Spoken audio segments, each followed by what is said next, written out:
Hi guys, welcome to the Channel of Love book club. We're on chapter 6. I think these chapters are getting longer. Okay, chapter 6, the journey from platform 9 and 3/4. Okay, how did we end off? Hagrid had put Harry onto the train to go back to the Dursleys. Okay, before he started at Hogwarts. Okay, so the journey from platform 9 and 3/4. Harry's last month with the Dursleys wasn't fun. True, Dudley was now so scared of Harry he wouldn't stay in the same room, while Aunt Petunia and Uncle Vernon didn't shut Harry in his cupboard, force him to do anything, or shout at him. In fact, they didn't speak to him at all. Half terrified, half furious, they acted as though any chair with Harry in it was empty. Although this was an improvement in many ways, it did become a bit depressing after a while.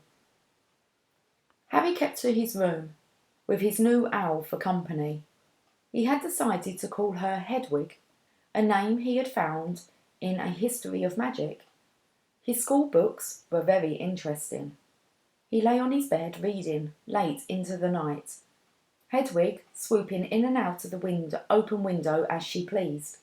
It was lucky that Aunt Petunia didn't come into Hoover anymore, because Hedwig kept bringing back dead mice. Every night, before he went to sleep, Harry ticked off another day on the piece of paper he had pinned to the wall, counting down to September the 1st. On the last day of August, he thought he'd better speak to his aunt and uncle about getting to King's Cross Station next day, so he went down to the living room, where they were watching a quiz show on television. He cleared his throat to let them know he was there, and Dudley screamed and ran from the room. Uncle Vernon? Uncle Vernon grunted to show he was listening. I need to be at King's Cross tomorrow to go to Hogwarts? Uncle Vernon grunted again. Would it be all right if you gave me a lift? Grunt. Harry supposed that meant yes. Thank you. He was about to go back upstairs when Uncle Vernon actually spoke. Funny way to get to a wizard's school, the train. Magic carpets all got punctures, have they? Harry didn't say anything. Where is this school anyway? I don't know, said Harry, realising this for the first time. He pulled the ticket Hagrid had given him out of his pocket. I just take the train from platform 9 3/4 at 11 o'clock, he read. His aunt and uncle stared. Platform what?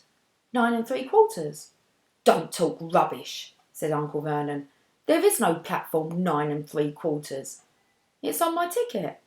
Barking, said Uncle Vernon. Howling mad, the lot of them. You'll see. You just wait. All right? We'll take you to King's Cross. We're going up to London tomorrow anyway, or I wouldn't bother. Why are you going to London? Harry asked, trying to keep things friendly.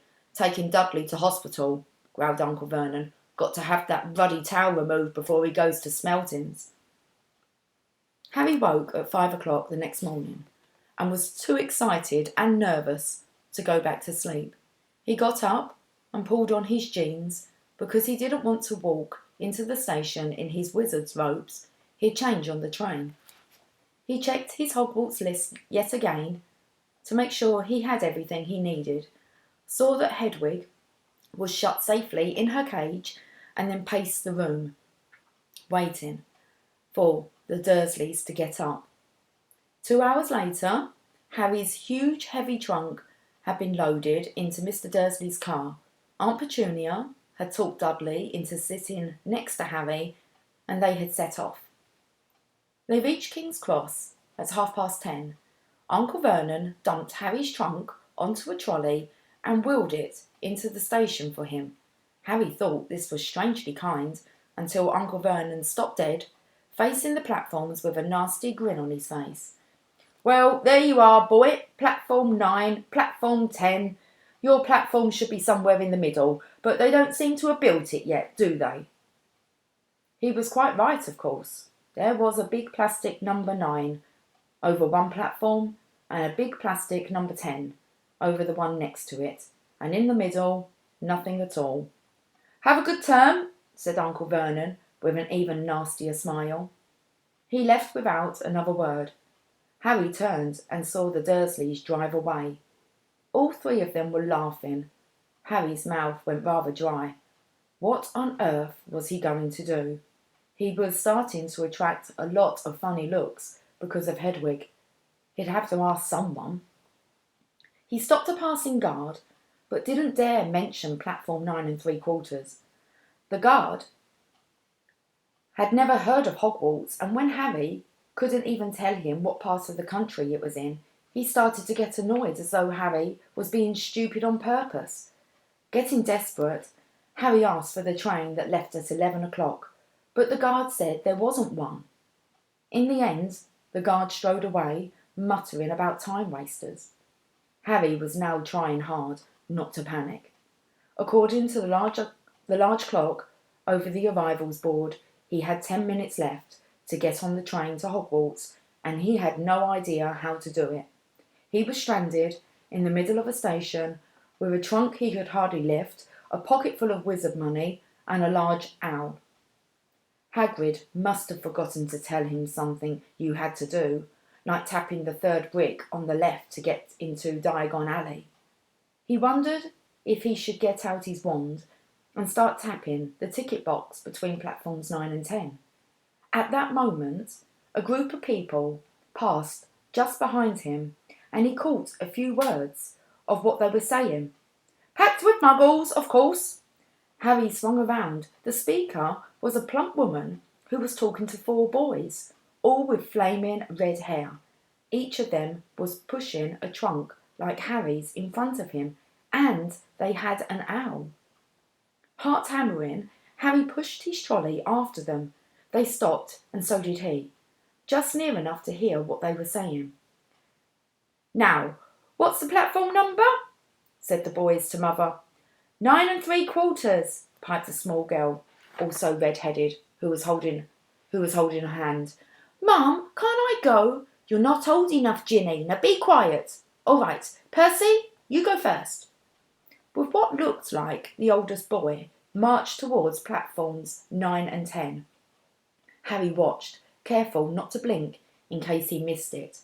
But just as the boy reached the divide between the 2 platforms, a large crowd of tourists came swarming in front of him, and by the time the last rucksack had cleared away, the boy had vanished. "Fred, you next," the plump woman said. "I'm not Fred, I'm George," said the boy. "Honestly, woman, call yourself our mother. Can't you tell I'm George?" "Sorry, George, dear. Only joking, I'm Fred," said the boy, and off he went. His twin called after him to hurry up, and he must have done, because a second later he had gone. But how had he done it? Now the third brother was walking briskly towards the ticket barrier. He was almost there, and then, quite suddenly, he wasn't anywhere. There was nothing else for it. "Excuse me," Harry said to the plump woman. "Hello, dear," she said. "First time at Hogwarts? Ron's new too." She pointed at the last and youngest of her sons. He was tall, thin and gangly, with freckles, big hands and feet, and a long nose. "Yes," said Harry. The thing is, I don't know how to get onto the platform," she said kindly, and Harry nodded. "Not to worry," she said. "All you have to do is walk straight at the barrier between platforms 9 and 10. Don't stop and don't be scared you'll crash into it. That's very important. Best do it at a bit of a run if you get nervous. Go on, go now before Ron." Okay," said Harry. He pushed his trolley round and stared at the barrier. It looked very solid. He started to walk towards it. People jostled him on their way to platforms 9 and 10. Harry walked more quickly. He was going to smash right into that ticket box, and then he'd be in trouble. Leaning forward on his trolley, he broke into a heavy run. The barrier was coming nearer and nearer. He wouldn't be able to stop. The trolley was out of control. He was a foot away. He closed his eyes, ready for the crash. It didn't come. He kept on running. He opened his eyes. A scarlet steam engine was waiting next to a platform packed with people. A sign overhead said Hogwarts Express, 11 o'clock. Harry looked behind him and saw a wrought-iron archway where the ticket box had been, with the words platform 9 3/4 on it. He had done it. Smoke from the engine drifted over the heads of the chattering crowd, while cats of every colour wound here and there between their legs. Owls hooted to each other in a disgruntled sort of way over the babble and the scraping of heavy trunks. The first few carriages were already packed with students, some hanging out of the window to talk to their families, some fighting over seats. Harry pushed the trolley off down the platform in search of an empty seat. He passed a round-faced boy who was saying, "Gran, I've lost my toad again." "Oh, Neville," he heard the old woman sigh. A boy with dreadlocks was surrounded by a small crowd. "Give us a look, Lee, go on." The boy lifted the lid of a box in his arms, and the people around him shrieked and yelled as something inside poked out a long, hairy leg. Harry pressed on through the crowd until he found an empty compartment near the end of the train. He put Hedwig inside first, and then started to shove and heave his trunk towards the train door. He tried to lift it up the steps but could hardly raise one end, and twice he dropped it painfully on his foot. "Want a hand?" It was one of the fair-haired twins. He followed through the ticket box. "Yes, please," Harry panted. "Oi, Fred, come here and help." With the twins' help, Harry's trunk was at last tucked away in the corner of the compartment. "Thanks," said Harry, pushing his sweaty hair out of his eyes. "What's that?" said one of the twins suddenly, pointing at Harry's lightning scar. "Blimey," said the other twin. "Are you?" "He is," said the first twin. "Aren't you?" he added to Harry. "What?" said Harry. "Harry Potter," chorused the twins. "Oh, him," said Harry. "I mean, yes, I am." The two boys gawped at him, and Harry felt himself going red. Then, to his relief, a voice came floating in through the train's open door. "Fred! George! Are you there? Come in, Mum." With a last look at Harry, the twins hopped off the train. Harry sat down next to the window, where, half hidden, he could watch the red-haired family on the platform and hear what they were saying. Their mother had just taken out her handkerchief. "Ron, you've got something on your nose." The youngest boy tried to jerk out of the way, but she grabbed him and began rubbing the end of his nose. "Mum, get off!" "Ah, has Ickle Ronnie got something on his nose?" said one of the twins. "Shut up," said Ron. "Where's Percy?" said their mother. "He's coming now." The oldest boy came striding into sight.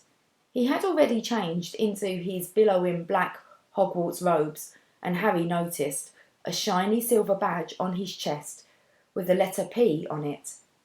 "Can't stay long, Mother," he said. "I'm up front. The prefects have got 2 compartments to themselves." "Oh, are you a prefect, Percy?"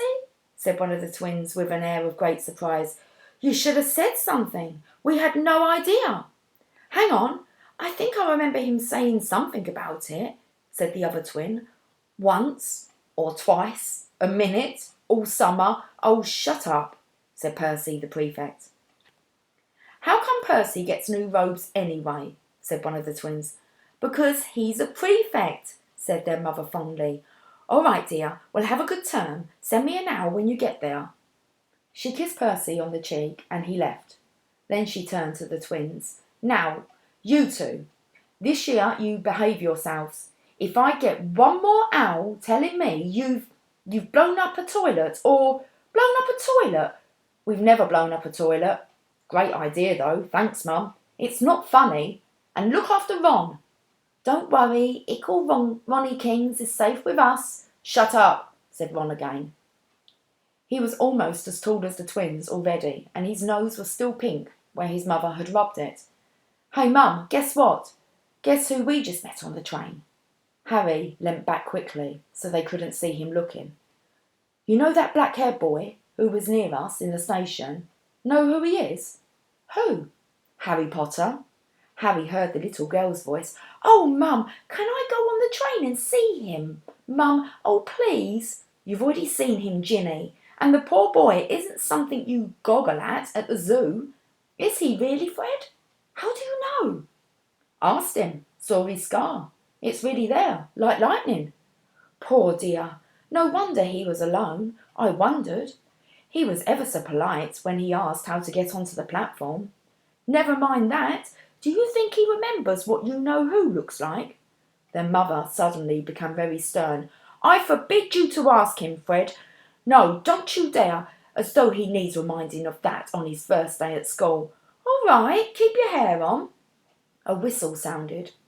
Hurry up, the mother said, and the three boys clambered on the train. They leant out of the window for her to kiss them goodbye, and their younger sister began to cry. Don't, Ginny, we'll send you loads of owls. We'll send you a Hogwarts toilet seat. George! Only joking, Mum. The train began to move. Harry saw the boys' mother waving and their sister, half laughing, half crying, running to keep up with the train until it gathered too much speed. Then she fell back and waved. Harry watched the girl and her mother disappear as the train rounded the corner. Houses flashed past the window. Harry felt a great leap of excitement. He didn't know what he was going to, but it had to be better than what he was leaving behind. The door of the compartment slid open and the youngest red-headed boy came in. Anyone sitting there? He asked, pointing at the seat opposite Harry. Everywhere else is full. Harry shook his head and the boy sat down. He glanced at Harry and then looked quickly out of the window, pretending he hadn't looked. Harry saw he still had a black mark on his nose. Hey, Ron, the twins were back. Listen, we're going down the middle of the train. Lee Jordan's got a giant tarantula down there. Right, mumbled Ron. Harry, said the other twin, did we introduce ourselves? Fred and George Weasley, and this is Ron, our brother. See you later then. Bye, said Harry and Ron. The twins slid the compartment door shut behind them. Are you really Harry Potter? Ron blurted out. Harry nodded. Oh, well, I thought it might be one of Fred and George's jokes, said Ron. And have you really got, you know? He pointed at Harry's forehead. Harry pulled back his fringe to show the lightning scar. Ron stared. So that's where you-know-who? Yes, said Harry, but I can't remember it. Nothing? Said Ron eagerly.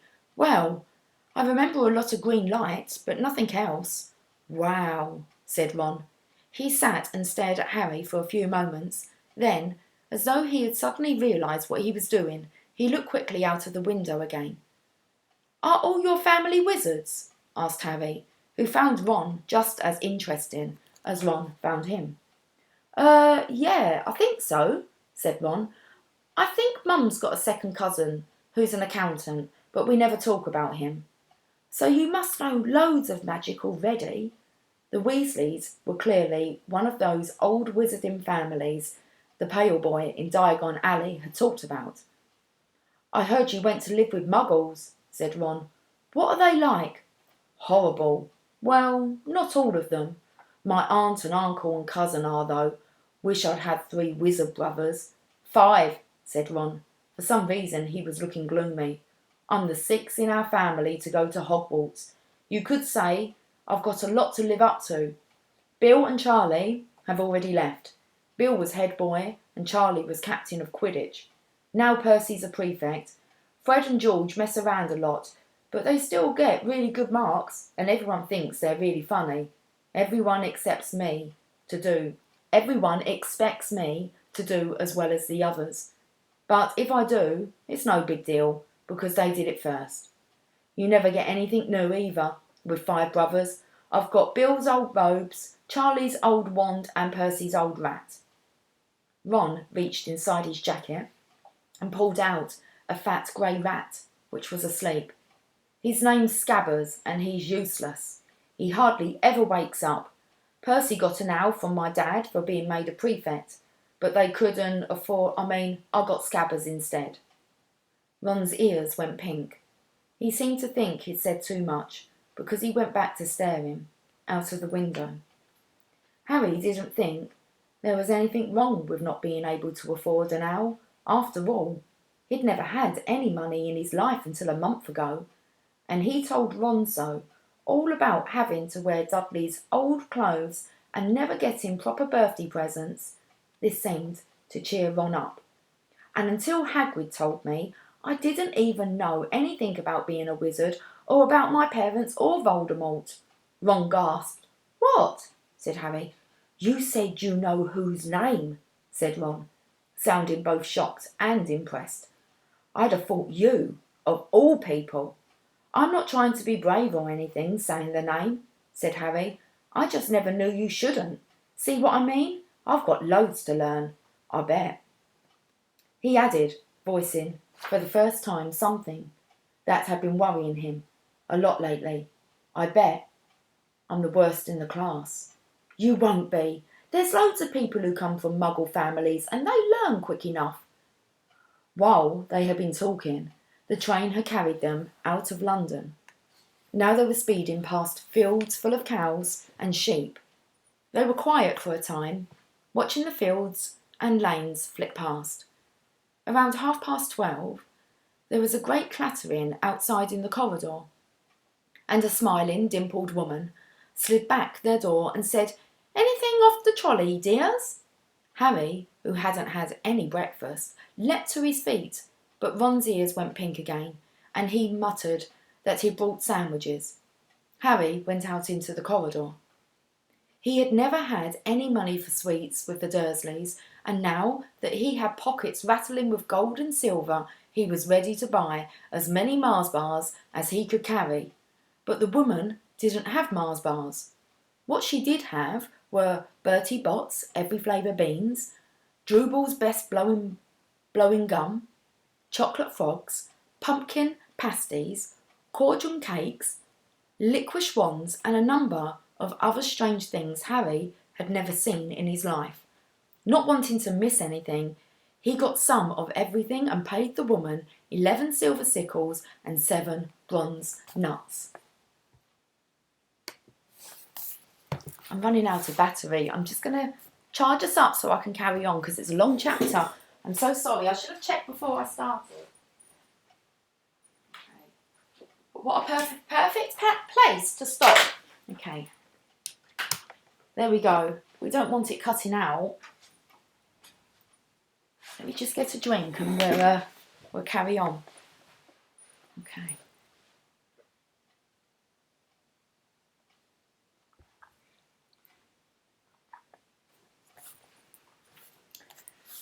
So Ron stared at Harry. Ron stared as Harry brought it all back into the compartment and tipped it onto an empty chair. Hungry, are you? Starving, said Harry, taking a large bite out of a pumpkin pasty. Ron had taken out a lumpy package and unwrapped it. There were 4 sandwiches in there. He pulled one of them apart and said, She always forgets I don't like corned beef. Swap you for one of these, said Harry, holding up a pasty. Go on. You don't want this, it's all dry, said Ron. She hasn't got much time, he added quickly. You know, with 5 of us. Go on, have a pasty, said Harry, who had never had anything to share before, or indeed anyone to share it with. It was a nice feeling sitting there with Ron, eating their way through all Harry's pasties and cakes. The sandwiches lay forgotten. What are these? Harry asked Ron, holding up a packet of chocolate frogs. They're not really frogs, are they? He was starting to feel that something would surprise him. No, said Ron. But see what the card is. I'm missing a gripper. What? Oh, of course you wouldn't know. Chocolate frogs have cards inside them, you know, to collect.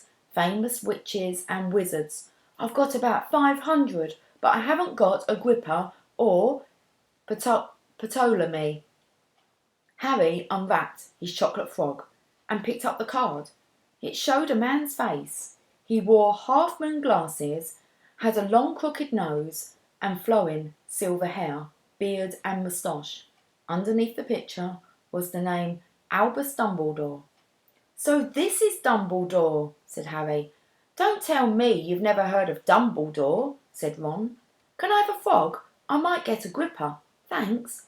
Harry turned over his card and read, "Albus Dumbledore, currently headmaster of Hogwarts, considered by many the greatest wizard of modern times.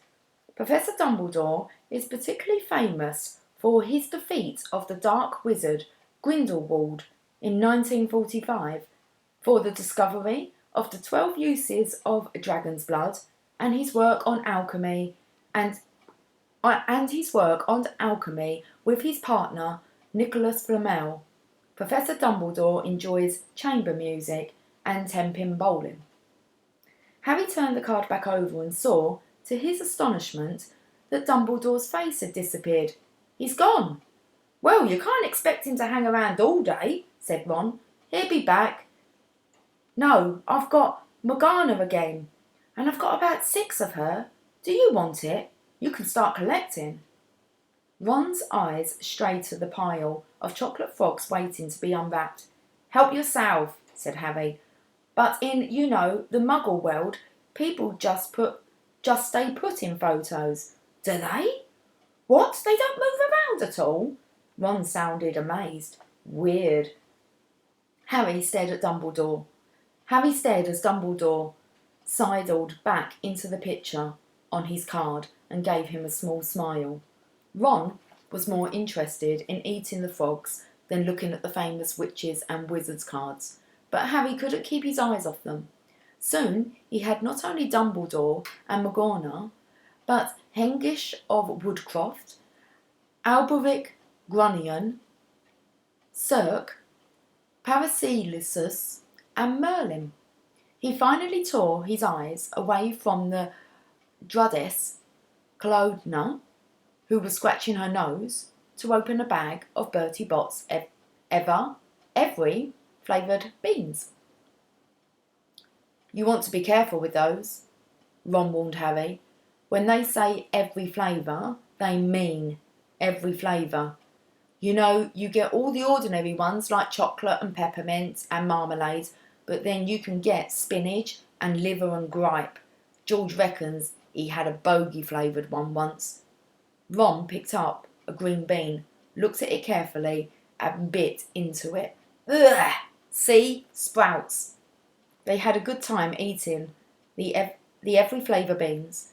Harry got toast, coconut, baked bean, strawberry, curry, grass, coffee, sardine, and was even brave enough to nibble the end off a funny grey one Ron wouldn't touch, which turned out to be pepper. The countryside, now flying past the window, was becoming wilder. The neat fields had gone. Now there were woods, twisting rivers, and dark green hills. There was a knock on the door of their compartment, and the round-faced boy Harry had passed on platform 9 3/4 came in. He looked tearful. "Sorry," he said, "but have you seen a toad at all?" When they shook their heads, he wailed, "I've lost him. He keeps getting away from me." "He'll turn up," said Harry. "Yeah," said the boy miserably. "Well, if you see him—" He left. "Don't know why he's so bothered," said Ron. "If I'd brought a toad, I'd lose it as quick as I could. Mind you, I brought Scabbers, so I can't talk." The rat was still snoozing on Ron's lap. "He might have died and you wouldn't even know the difference," said Ron in disgust. "I tried to turn him yellow yesterday to make him look more interesting, but the spell didn't work. I'll show you, look." He rummaged around in his trunk and pulled out a very battered-looking wand. It was chipped in places, and something white was glinting at the end. Unicorn hairs nearly poking out, anyway. He had just raised his wand when the compartment door slid open again. The toadless boy was back, but this time he had a girl with him. She was already wearing her new Hogwarts robes. "Has anyone seen a toad? Neville's lost one," she said. She had a bossy sort of voice, lots of bushy brown hair, and rather large front teeth. "We've already told him we haven't seen it," said Ron. But the girl wasn't listening. She was looking at the wand in his hand. Oh, are you doing magic? Let's see them. She sat down. Ron looked taken aback. All right. He cleared his throat. Sunshine daisies, butter mellow. Turn this stupid fat rat yellow. He waved his wand, but nothing happened. Scabbers stayed grey and fast asleep. Are you sure that's a real spell? Said the girl. Well, it's not very good, is it? I tried a few simple spells just for practice, and it's all worked for me. Nobody in my family's magic at all.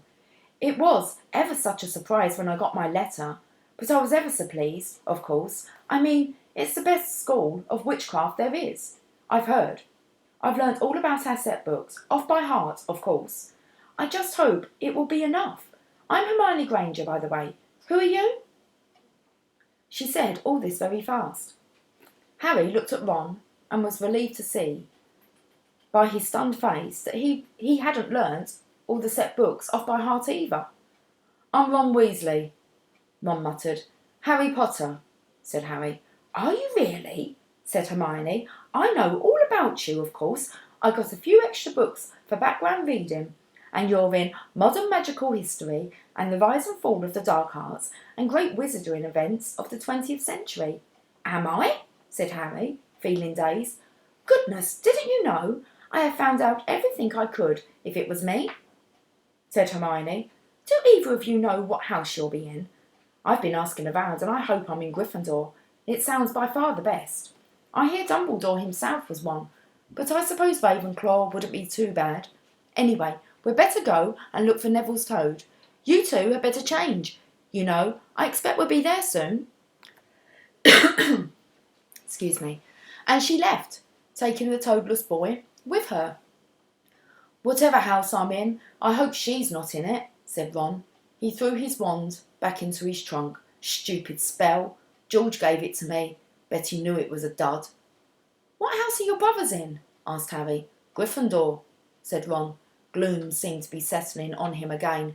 Mum and Dad were in it too. I don't know what they'll say if I'm not. I don't suppose Ravenclaw would be too bad, but imagine if they put me in Slytherin. That's the house Vold. I mean, you know who was in. Yeah, said Ron. He flopped back into his seat, looking depressed.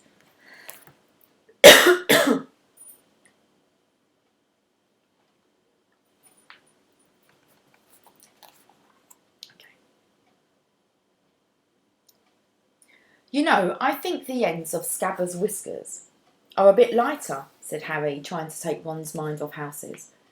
So what do your oldest brothers do now they've left anyway? Harry was wondering what a wizard did once he'd finished school. Charlie's in Romania studying dragons, and Bill's in Africa doing something for Gringotts, said Ron. Did you hear about Gringotts? It's been all over the Daily Prophet, but I don't suppose you get that with the Muggles. Someone tried to rob a whole high-security vault. Harry stared. Really? What happened to them? Nothing. That's why it's such big news. They haven't been caught.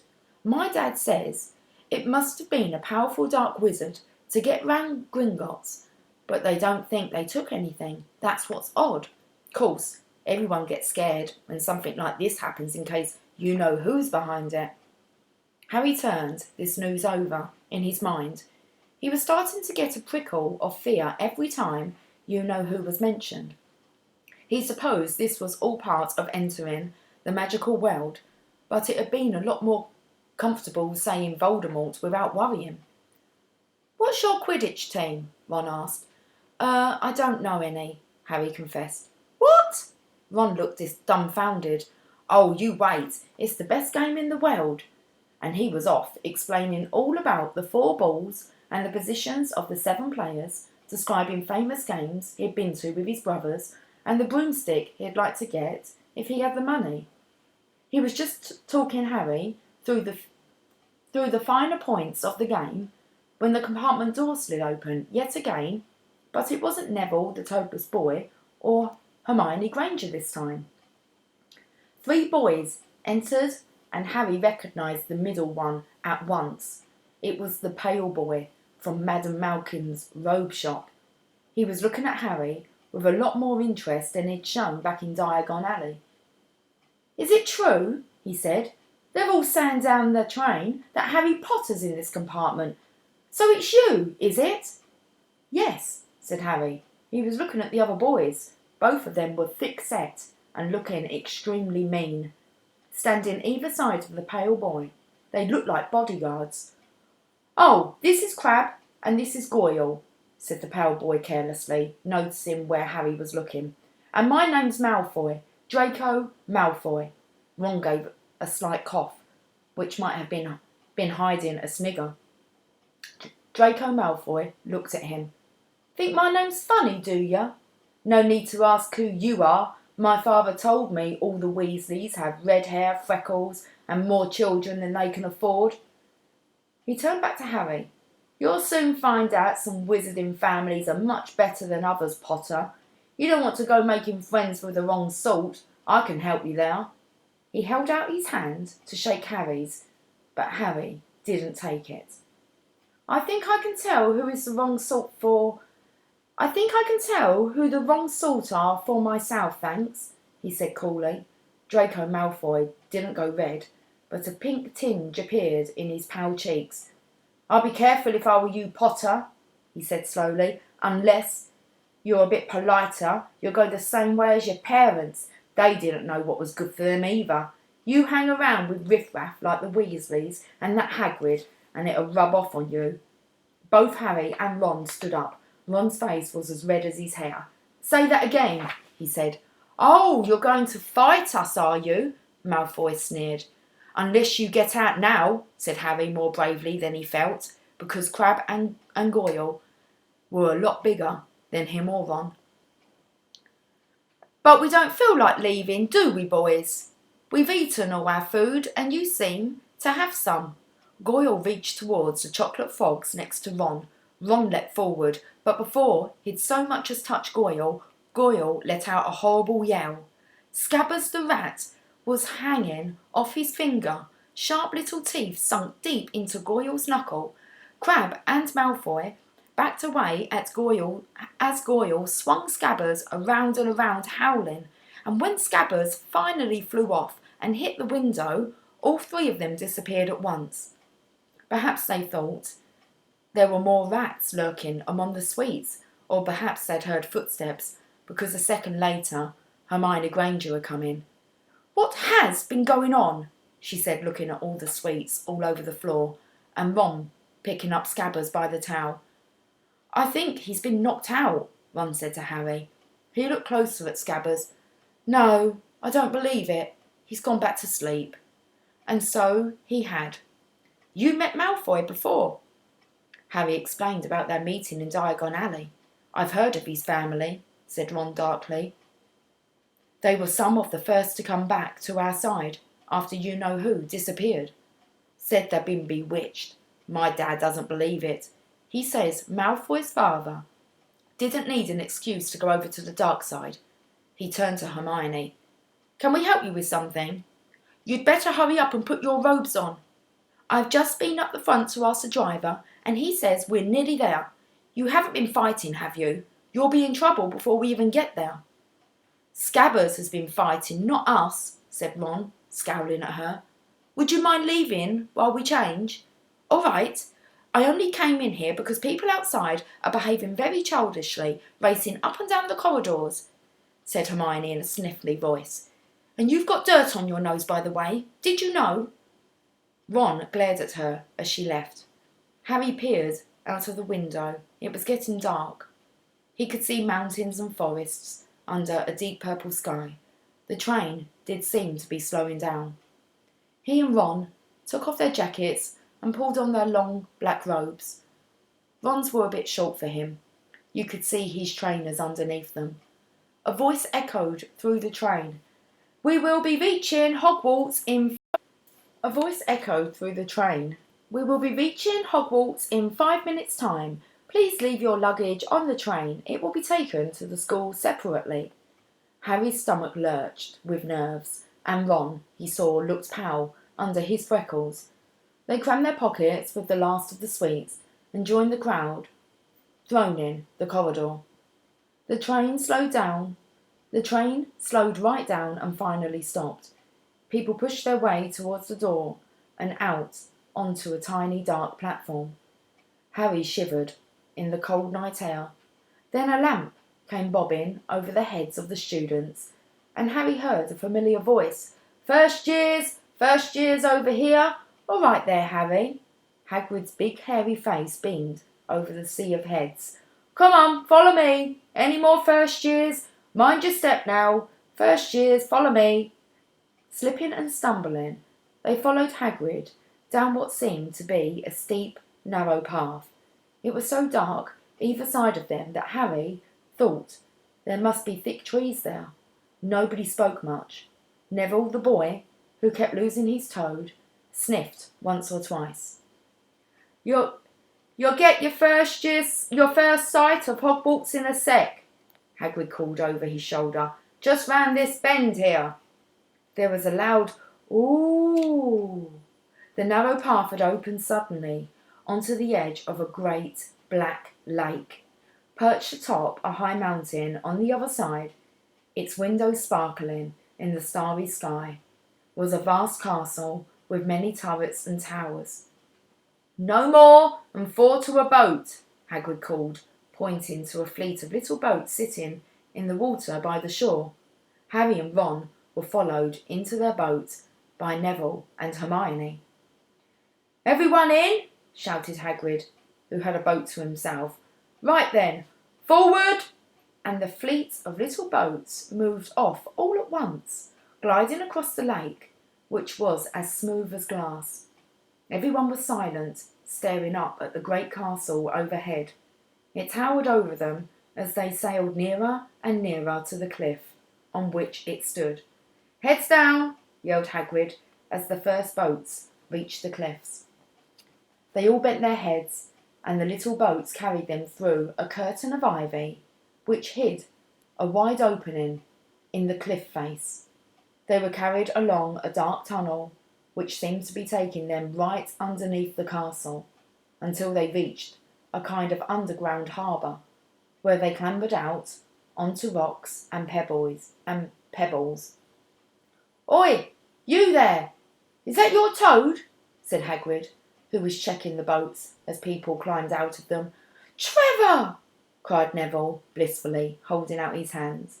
Then they clambered up a passageway in the rock after Hagrid's lamp, coming out at last on a smooth, damp grass right in the shadow of the castle.